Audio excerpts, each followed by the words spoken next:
اللہ کی عبادت کریں، عبادت سے برکت آتی ہے۔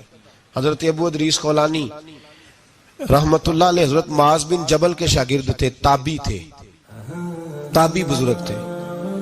فرماتے ہیں کہ میں جب سے حضرت معاذ بن جبل کی صحبت میں بیٹھا نا تو برے کاروباروں سے میری طبیعت و چاٹ ہو گئی۔ کئی کاروبار میں دیکھتا تو جھوٹ بولنا پڑتا، اس میں بڑا کچھ کرنا پڑتا تو مجھے ڈر آتا۔ آپ فرماتے ہیں میں نے نا بڑی کوشش کی پر میری مرضی کا کام مجھے صوفی کاہل نہیں ہوتا۔ فرماتے ہیں میرے اندر طاقت تھی کہ میں حلال کما کے بچوں کو کھلاؤں پر میری مرضی کا کام نہیں ملتا تھا، حد ہو گئی۔ اور جب انسان نیکی کی طرف آتا ہے تو کچھ نہ کچھ آزمائشیں ضرور آتی ہیں، یہ پکی بات ہے، پکی بات۔ جب وہ غلط ملت کر رہا ہوتا ہے تو اس کو لگتا ہے سارا کچھ صحیح ہے، جب سیدھا ہوتا ہے تو بہت ساری پریشانیاں بھی ضرور آتی ہیں، یہ مزاج ہے دین کا۔ آپ فرماتے ہیں میں پریشان رہنے لگا، حالات خراب ہونے لگے، آزمائش سخت ہونے لگی، کاروبار بند ہو گیا، کام ہی کوئی نہیں ملتا تھا۔ میری بیوی ناراض رہنے لگی، ہلکا ہلکا تو اس نے مجھے کہنا شروع کیا، پھر جلال میں آ گئی اور ایک دن مجھے کہنے لگی اگر آج نانا کچھ لے کے آئے تو بچے لے کے میکے چلی جاؤں گی۔ آپ فرماتے ہیں میں بڑا پریشان ہوا، نکل گیا فجر پڑھ کے کام کی تلاش میں۔ میں نے ظہر تک تلاش کیا لیکن مجھے کام نہ ملا۔ آپ فرماتے ہیں نہر فرات کے کنارے تپتی ہوئی ریت پہ میں بیٹھا تھا تو میرے دل میں خیال آیا بندوں کی مزدوری نہیں ملتی تو آج اللہ کی نہ کر لیں، آج اللہ کی مزدوری نہ کریں۔ آپ فرماتے ہیں میں نے گرم ریت سے تیمم کیا، وضو کیا وہیں فرات، اور گرم ریت پہ کپڑا بچھایا تو نفل پڑھنے شروع کر دی، زور سے اثر تک نفل پڑھے، زور سے۔ چلے میں ایک دعا کرتا ہوں، آپ آمین کہنا، اللہ کرے کہ ہم مغرب کے بعد والے نفل ہی پڑھنے شروع کر دیں۔ نبی کریم سید عالم صلی اللہ تعالی علیہ وآلہ وسلم کے غلاموں کا حال دیکھے، عبادت کا حال دیکھے۔ فرماتے ہیں میں نے کہا اللہ کی مزدوری کرے، زور سے اثر تک نفل پڑھے گرم ریت پہ، اور جب اثر ہوئی نا تو میں نے اپنے رومال میں نا تھوڑی سی ریت باندھ لی۔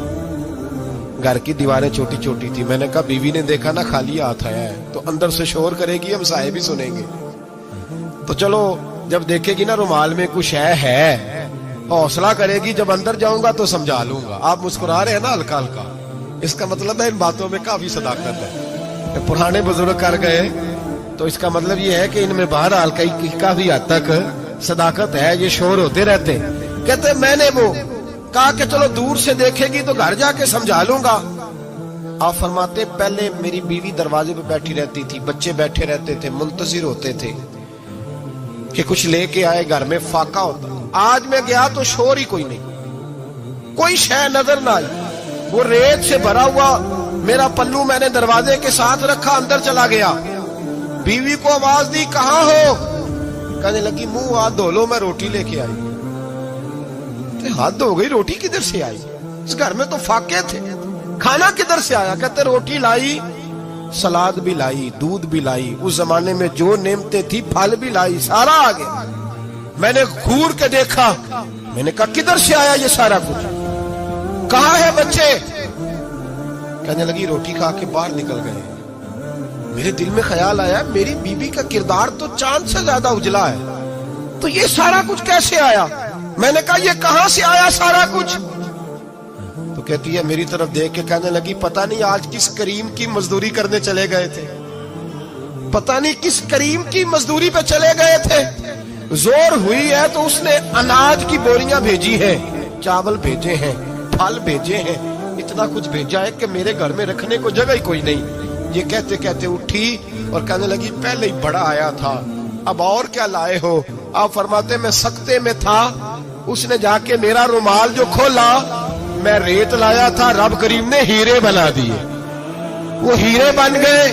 آپ فرماتے کہنے لگی کس کریم کی مزدوری پہ گئے تھے؟ فرماتے میں اٹھا اور کچی زمین پہ سر سجدے میں رکھا، میں نے کہا مالک میں ساری زندگی دنیا راضی کرتا رہا، لوگوں کے دروازوں پہ کھڑا رہا، تعلقات بنا کر تھوڑی سی روزی کے لیے جدوجہد کرتا رہا، دھتکارا گیا، ستایا گیا، مولا میں تو تیرے دروازے پہ آج آیا ہوں، پوری دیہڑی بھی نہیں لگائی، زور سے سر ڈیوٹی کی ہے، اللہ تیری تھوڑی مزدوری کا اتنا اجر ملتا ہے؟